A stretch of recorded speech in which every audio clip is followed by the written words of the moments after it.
Esta é a segunda parte do episódio Transcidadania. Se você não ouviu a anterior, volta lá. Opa, estamos chegando na importância do Transcidadania. Que tal então, antes de continuarmos com a história da Honey, conhecermos o pessoal do Centro de Cidadania que veio conversar com a gente? Olá a todos, eu sou Gabriela, eu tenho 25 anos, sou formada em serviço social e atualmente atuo como assistente social no Centro de Cidadania LGBTI da Zona Sul, que recebe o nome de Edson Neres. Olá a todos, todas e todos. Meu nome é Gabriel, eu estou como psicólogo lá no Centro de Cidadania LGBTI. Atualmente estou fazendo uma pós-graduação em saúde mental, e alguns outros cursos da área. Como é que surgiu e o que faz o Centro de Cidadania LGBTI Sul? Quem fez a pergunta foi o paulistano. O Centro de Cidadania LGBTI da Zona Sul, ele não é o único aqui na cidade de São Paulo. Aqui na capital, a gente tem 4 centros de cidadania LGBTI e um centro de referência e defesa da diversidade. Todos dispõem do mesmo tipo de serviço, que é fazer os atendimentos em diversas áreas a pessoas LGBTQIAPN+.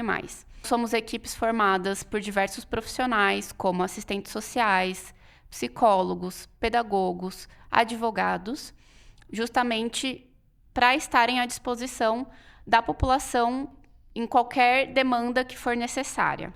A gente destaca que é um serviço que existe desde o ano de 2016, vinculado à Secretaria Municipal de Direitos Humanos e Cidadania, e é administrado pela Organização da Sociedade Civil Unas Heliópolis. O que é a Unidade Móvel de Cidadania LGBTI Sul?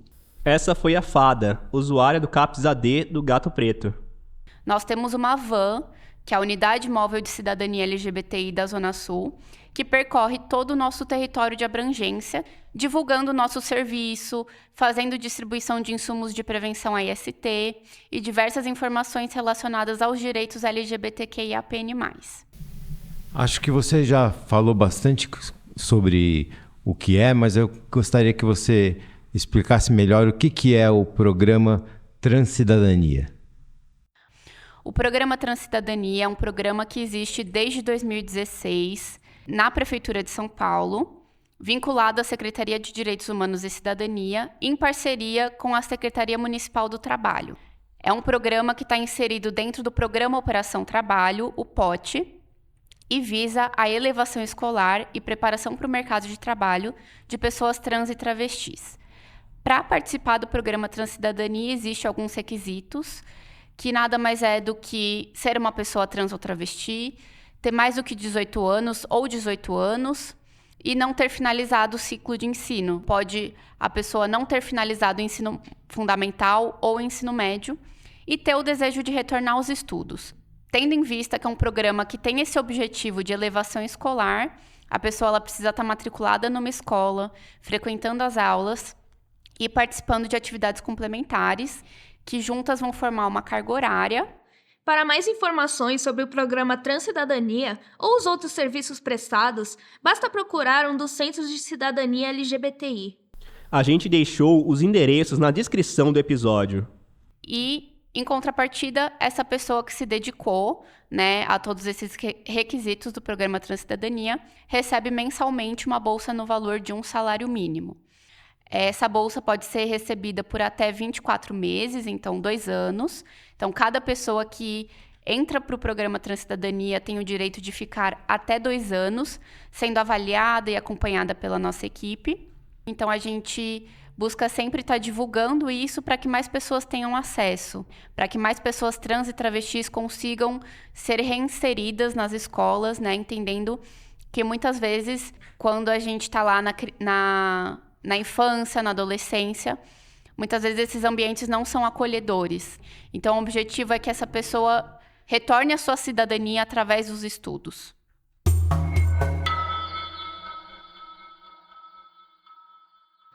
Nuvem, a gente tem falado muito na sigla LGBTQIAPN+. Isso gerou algumas dúvidas no grupo. Que tal ouvirmos as explicações do Gabriel e da Gabriela? Bora!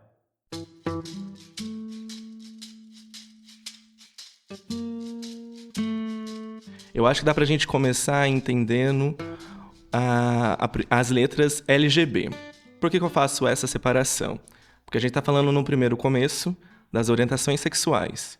A gente vai entender um pouquinho mais pra frente sobre a diferença sobre orientação sexual e identidade de gênero. Mas pra gente começar, né, a letra L, ela significa pessoas lésbicas. Pessoas, mulheres que se relacionam com o mesmo gênero e sexo. A letrinha G diz respeito a pessoas gays, que são homens que sentem atração e se relacionam com outros homens. A letra B são as pessoas bissexuais. Eu acho interessante a gente colocar a palavra pessoas antes, né, da letra, do significado da letra, para a gente ter um entendimento que antes de qualquer orientação sexual ou identidade de gênero, a gente está falando de pessoas. A gente costuma utilizar a definição de bissexual como pessoas que sentem atração por pessoas, independente de qualquer outro rótulo. Seguindo, na sigla a gente tem a letrinha T, que vai ser para identificar pessoas trans num geral. O termo transgênero é, na verdade, um termo guarda-chuva que engloba diversas identidades de gênero não cis. Cis quer dizer que a pessoa tem uma identidade de gênero que corresponde àquele que lhe foi atribuído ao nascimento. E transgênero quer dizer uma pessoa que não se identifica com o gênero atribuído. Assim, o termo transgênero também inclui aquelas pessoas que não se identificam completamente nem com gênero masculino, nem com gênero feminino, ou se identificam com os dois. Ou ainda, aquelas que a identificação de gênero é fluida, quer dizer, muda com o tempo. Essas pessoas são chamadas de não binárias.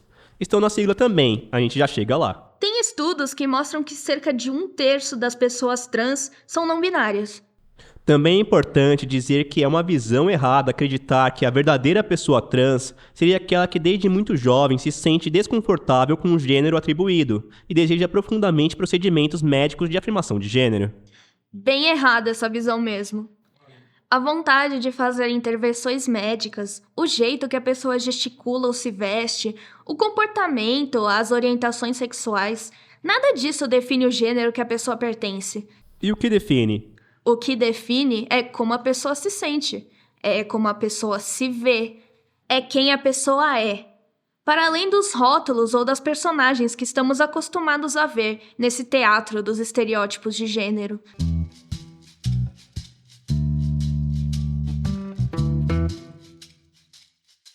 O entendimento da sigla, ela ia até a letra T, né? LGBT. Mas, né, para a gente colocar mais pessoas e entender a luta de cada pessoa, que é importante na luta diária contra a LGBTfobia, é acrescentado o QIAPN+. A letra Q, então, a gente está falando do movimento queer, de pessoas queer. Queer é um termo em inglês que a gente adotou para o português, então é um estrangeirismo. E em inglês significa algo como estranho, esquisito. E aí a nossa comunidade LGBTQIAPN+, adotou a palavra queer como um modo de resistência mesmo. De falar num sentido de a sociedade me acha estranho, então eu vou ser esse estranho que a sociedade acha que eu sou. Como um afronte. E ela vem justamente nesse sentido para definir pessoas que não se enquadram no que a sociedade impõe de estereótipos de gênero, de orientação sexual e etc. Embora distintos, os termos queer e não binário compartilham uma essência comum. Ambos resistem à rigidez das categorias tradicionais de gênero e sexualidade. Ser queer é uma forma de celebrar a diversidade e a fluidez.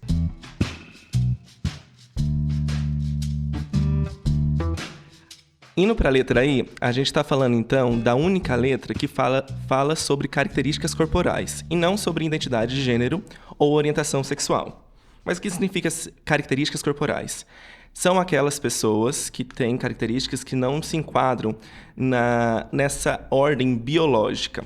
Estima-se que 1,7% da população mundial se enquadre como pessoa intersexo. Uma pessoa intersexo é alguém que nasce com características sexuais físicas, como genitais, gônadas, ovários ou testículos, ou padrões cromossômicos que não se encaixam nas definições típicas ou binárias, se você preferir, de masculino ou feminino. Isso pode significar que uma pessoa intersexo tem uma combinação de características biológicas que fogem da norma de masculino e feminino. Essas características podem ser visíveis ao nascimento ou podem surgir mais tarde na vida, como durante a puberdade. Existe uma youtuber brasileira que chama Karen Baquin, que ela se descobriu como pessoa intersexual depois dos 30 anos dela, através de um exame. Então, pode ser que muitas pessoas, essa estimativa de 1,7% da população mundial é apenas uma estimativa, porque não se sabe ao certo se é realmente a quantidade exata de pessoas intersexuais no mundo. E é sempre importante a gente trazer essa pauta. Sim, pois essa é uma população extremamente invisibilizada. O Gabriel comentou que existem mais pessoas intersexo do que ruivas. É mesmo? E todo mundo conhece uma pessoa ruiva. E as intersexo? Conhece também, só que não sabe.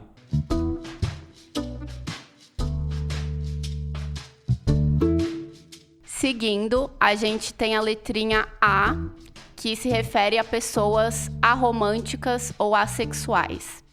É importante a gente dizer que a gente está falando de um espectro onde as pessoas podem ter pouca atração por outras pessoas ou uma atração nula por outras pessoas. Então, acaba variando muito as formas de ser uma pessoa assexual, né? Mas, no geral, é essa definição.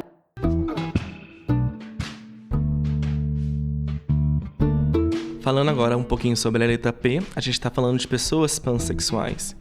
A letra P, ela vem muito no conjunto da luta pela busca de oportunidades que as pessoas bissexuais. São movimentos que lutam juntos. Então, são pessoas que se relacionam com pessoas.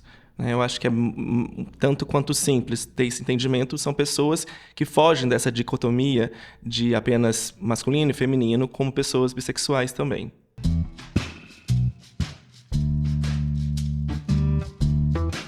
Seguindo para a letrinha N, a gente tem as pessoas não binárias. Acho que já deu para entender que uma letra não necessariamente exclui a outra, né? As pessoas não binárias, elas estão inclusas também na letrinha T de pessoas trans, porque elas são pessoas que não se identificam com o gênero que lhes foi atribuído no nascimento. Mas pessoas não binárias também podem ser pessoas que se identificam um pouco com algum gênero, ou um pouco com os dois gêneros, feminino e masculino, ou com nenhum gênero. Mas espera aí, que a sigla ainda não acabou. No finalzinho dela, a gente tem o símbolo mais, que é para representar todas as pessoas que talvez não se sintam representadas com as letrinhas anteriores. Difícil colocar toda a diversidade de experiências humanas relacionadas à sexualidade e gênero em algumas letras. Impossível, eu diria. Vamos voltar para a Rani e a sua experiência no mercado de trabalho. Meu primeiro trabalho, ele foi numa policlínica. Essa policlínica que estava precisando de pessoas para trabalhar com vendas. E aí eu fui fazer entrevista. E assim, eu já estava cansada, assim, de não passar em entrevista. E aí eu falei, cara, não sei o que fazer, sabe? Eu vou tentar me compactar aqui, vou tentar ir mais discreta para ver se eu passo nessa entrevista. E aí eu cheguei lá, né, conversei com o meu antigo chefe, e aí ele falou, ó, então, o trabalho é esse e tudo. Você quer trabalhar? Porque a gente quer pessoas que estejam interessadas no trabalho, porque aqui é um lugar sério. Se você quiser, amanhã você já começa, ou se você quiser, você já começa hoje mesmo. A gente já dá uma treinada em você. E aí, comecei nesse trabalho, né? Já comecei, de certa forma, errada, né? Porque meu chefe, ele não respeitava meu pronome. Era uma coisa também que eu não tinha cobrado dele. Porque, tipo assim, eu falei, cara, eu preciso ajudar minha família, colocar dinheiro em casa. Não quero que eles tenham uma visão errada de mim, que eu vou ser encostada, ou de que eu vou depender de fazer algo errado para poder ter dinheiro. Eu quero trabalhar para poder ajudar dentro de casa. Nos relatos da Rani fica evidente a relação complexa entre o preconceito real e a antecipação constante de situações de preconceito e assédio. Esse trabalho foi bem horrível, assim. Eu fiquei uns 2 meses nessa empresa. E essa empresa, ela não estava numa fase boa, até hoje não tá. Vivenciei a questão da transfobia, a questão do assédio. E foi num momento também que eu tava no começo, assim, não no começo da transição, mas eu tava num momento, assim, mais afirmativo, mas eu queria também estar no espaço do lugar de trabalho. Daqui a pouco, o Gabriel e a Gabriela vão explicar mais sobre o processo de transição. Falei, caramba, eu tô me entendendo agora, tô tranquila com o meu gênero, mas eu tô sentindo que talvez isso me feche portas. E aí me submeti àquele trabalho e foi horrível.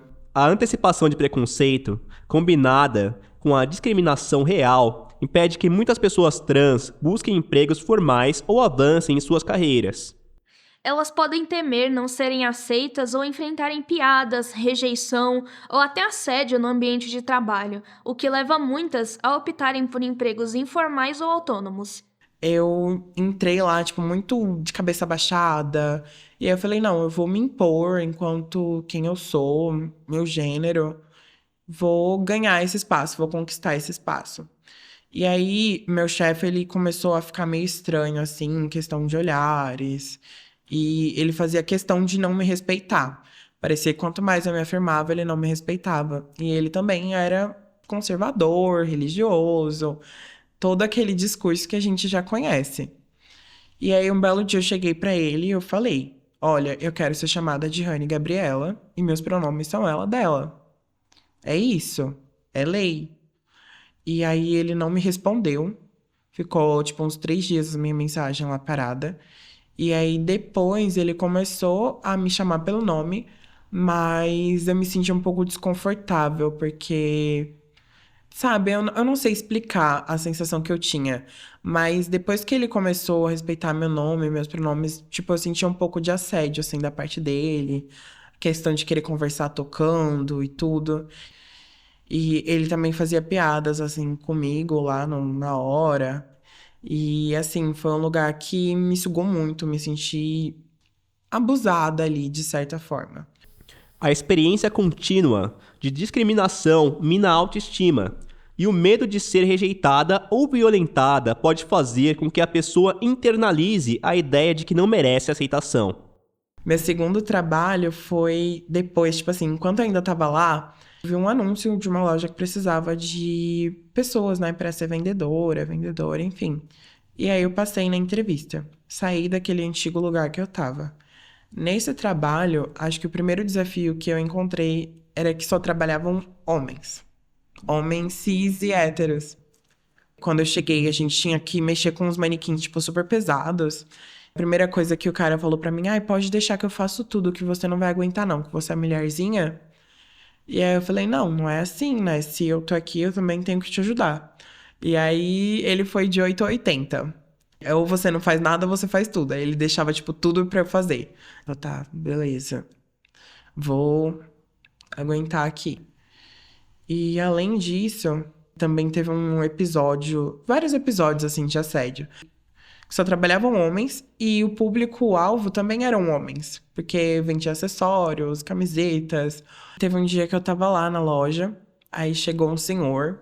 Na época eu tava com uns twists no cabelo verde. E aí ele olhou assim e ele falou, nossa, que bacana, agora trabalha uma moça aqui, eu quero ser atendido por ela. Aí eu cheguei, né? Eu falei, oi, bom dia, tudo bem? E aí, ao invés dele falar o que ele queria, como eu poderia ajudar ele, ele começou a puxar assunto. Aí ele me solta a seguinte frase: nossa, você é exótica, né? Mas eu sempre gostei, assim, de mulheres que nem você, sabe? Da sua cor. E aí eu falei, meu Deus do céu, eu não acredito nisso, que eu tô ouvindo isso. E aí também, que me deixou mais chateada, assim, foi que um dia eu passei por um assédio de um funcionário, né? Ele sempre fazia uma gracinha ou outra, mas eu sempre tentava levar na esportiva, né? Pra não brigar com alguém no mercado de trabalho. Porque é uma pessoa que você vai ver todos os dias por um tempo. Então eu priorizava a paz ali. Aí ele falou que a mulher dele foi embora, levou tudo de casa, levou o fogão, levou geladeira. Aí ele falou, nossa, ela não deixou nem meu fogão pra fazer o café. Aí eu falei, nossa, mas Se for só pelo café, por que você não compra uma cafeteira? Ele falou, nossa, verdade, não é caro, né? Vou fazer isso. Cara, até que você é inteligente, sabe? Poderia beijar sua boca aqui agora. E chegou perto de mim, assim. Eu falei, olha, eu acho que isso que você tá falando não é ético. Você tem que me perguntar se eu quero. E aqui não é um ambiente pra isso. A gente tá num ambiente de trabalho. Meu antigo chefe, né? Tipo, eu nem comentava essas coisas com ele. Mas foram coisas que foram me deixando muito triste, muito chateada. E eu entrei, tipo, super feliz de trabalhar na loja. Só que meu chefe, ele me cobrava isso, né? Tipo, poxa, você mudou, que você tem que ser mais sorridente e tudo. Só que eu sentia que, de repente, tá sorridente, tá mais aberta às pessoas, me deixava vulnerável, né? Então, eu adotei uma postura mais séria. Essa internalização do estigma é um fator que contribui para dificuldades psicológicas mais profundas. E de uma maneira muito cruel, essa internalização do estigma pode afetar inclusive os cuidados com a saúde e a busca de apoio psicológico. Muitas pessoas trans evitam procurar médicos ou serviços de saúde por medo de serem maltratadas, desrespeitadas ou julgadas. Daria para fazer outro episódio só sobre as dificuldades que as pessoas LGBTQIA+, enfrentam no serviço de saúde. Mas vamos voltar para a Honey. E aí, teve um momento que eu passei por 2 situações bem traumáticas no mesmo dia, que foi a perca do meu avô. Eu fiquei arrasada, eu tava trabalhando e aí ele falou, olha, vai descansar, sabe? É complicado essa questão do luto. E aí, não podia descansar porque eu tinha prova pra fazer na escola, eu fui pra escola pra estudar. Voltando da escola, eu fui assaltada. Colocaram a arma na minha cabeça. E aí, assim, passada essa situação, eu tava péssima pra ir trabalhar no outro dia. Tipo, poxa, meu avô morreu e eu fui assaltada no mesmo dia. E aí, ele veio me cobrar que eu não fui trabalhar no outro dia. Eu passei mensagem pra ele à noite, expliquei que eu fui assaltada. E aí ele falou, poxa, no dia seguinte que eu fui, né? Poxa, você prejudicou a equipe, porque a gente tava precisando de você. Como é que você faz isso com a gente? Ficou aquela coisa. Ainda aguentei mais uns dias lá. Aí ele, não, você não vai ficar chateada comigo e tudo, porque a gente precisa estar desenvolvendo, ter uma certa velocidade e tal. Precisava que você tivesse animada, porque trabalhar com vendas é isso. E tá complicado. Eu falei, não, vai ser melhor para os dois. E, assim, foram experiências bem ruins, assim, pra mim. E, tipo assim, eu pensava, cara, é isso que eu vou ter que me submeter por tão pouco pra ter uma vida digna, sabe? Fugir desse lugar que as pessoas querem me colocar esse tempo todo. Porque não é o que eu quero. Eu quero poder ter um trabalho, eu quero poder fazer algo honesto. Não quero ter que depender de, sei lá, me prostituir futuramente pra poder ter uma renda, porque a gente sabe que hoje ainda existe muito essa questão de pessoas trans tendo a prostituição como fonte de renda, né? E aí veio à luz, assim, transcidadania pós essas experiências traumáticas. Peraí, antes de voltarmos para a transcidadania, essa questão da transição gerou muitas dúvidas. Bora ouvir o que o Gabriel e a Gabriela contaram? Bora! O que é processo transexualizador?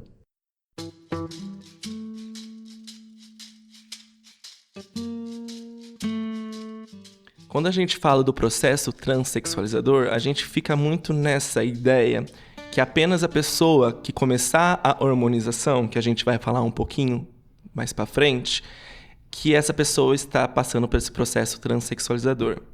Mas quando a gente fala de processo, se a gente for levar em consideração a psicologia, o trabalho terapêutico, a gente sabe que o processo ele vai muito além. Vai através da transformação, da formação biopsicossocial dessa pessoa perante a sociedade, perante ela mesma, diante a família, diante os emblemas que ela está passando. Então, quando a gente fala de processo transexualizador, a gente está falando de todo o contexto que essa pessoa está vivenciando, seja na infância, na fase da adolescência, na fase adulta. Então, não é um processo que tem um início, meio e fim, é um processo contínuo.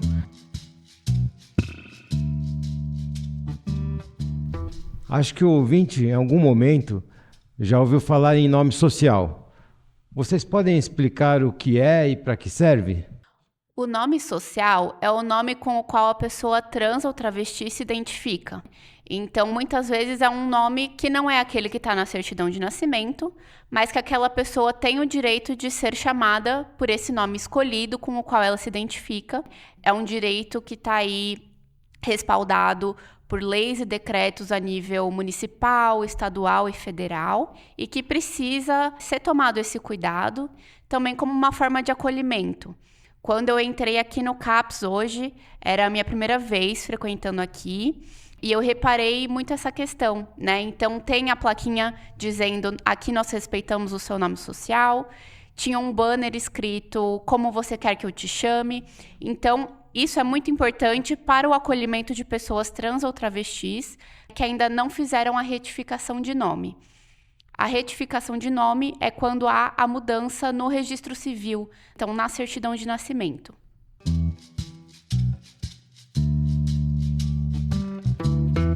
Aqui em São Paulo, existe o programa Respeito Tem Nome, que permite a retificação gratuita do nome.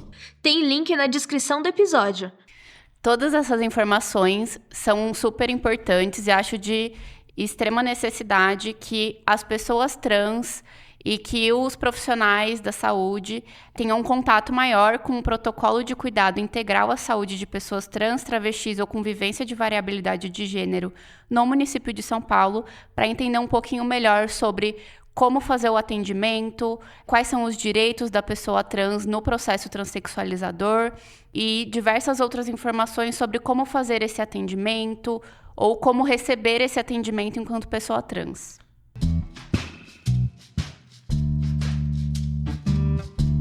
A gente colocou o link para o protocolo completo na descrição do episódio. E como é o processo transexualizador no SUS? Quando a gente fala de processo transexualizador do SUS, a gente busca, primeiramente, um entendimento que essa pessoa ela precisa ser referenciada no Sistema Único de Saúde, nessa sua UBS de referência. Então, quando essa pessoa ela é referenciada nessa UBS de referência, ela faz todo o processo dos exames, passa com o clínico geral. Então, essa pessoa ela busca, num primeiro momento, o processo de hormonização. Aí, depois, é oferecido, então, o processo de cirurgia, onde a pessoa ela tem o direito ou não de fazer, né, esse processo cirúrgico. Só que é importante entender que esse processo cirúrgico, ele demora, dependendo da cirurgia, a gente está falando de redesignação sexual para mulheres trans, por exemplo, ele demora de 8 a 10 anos para ser concretizado. É um tempo de fila de espera muito grande, perante a angústia dessa pessoa que deseja fazer esse processo cirúrgico. Então, quando ela inicia o processo, ela deve ser acompanhada por uma equipe multidisciplinar. Né? Vamos dar um exemplo. Quando um homem trans ele é referenciado na UBS, ele passa com a equipe multidisciplinar, ele inicia o processo de hormonização, ele está tomando junto com o hormônio masculino, também ele está tomando os bloqueadores. Ou seja, a gente está falando de bloquear os hormônios de produção biológica, né, do nascimento dessa pessoa, e também tomar os hormônios que condiz com o sexo que ela se identifica, com o gênero que ela se identifica.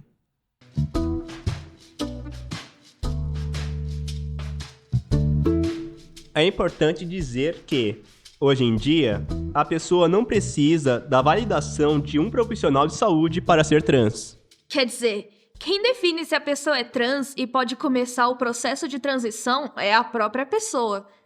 Então, essa pessoa, quando ela passa com o clínico geral, faz os exames, pega os resultados, ela é automaticamente, pelo sistema, encaminhado a um polo de hormonização, onde aí ela vai passar com endócrino ou endócrina para saber exatamente quais os hormônios que essa pessoa ela vai poder tomar. Então, é importante entender que não é só tomar os hormônios, é entender que através dos exames, por isso que a gente fala de uma hormonização saudável, que é entender a partir dos exames qual vai ser o hormônio adequado e a posologia adequada para essa pessoa começar a iniciar o processo de hormonização. O que acaba acontecendo muitas das vezes, a gente cita como auto-hormonização, que ela não é um tanto quanto saudável. Ela compra na farmácia, né? Infelizmente, não há uma posologia, uma miligrama, um período certo. Por isso, muitas das vezes, a auto-hormonização ela não é adequada. E sempre é indicado a harmonização pelo SUS ou de forma particular, através de conhecimento médico e exames médicos. Então, tudo começa no posto de saúde mais próximo da sua casa. É muito melhor procurar a UBS do que sair tomando hormônio aleatoriamente. E ainda por cima, é de graça. E pode levar o protocolo de atendimento para pessoas trans e travestis embaixo do braço.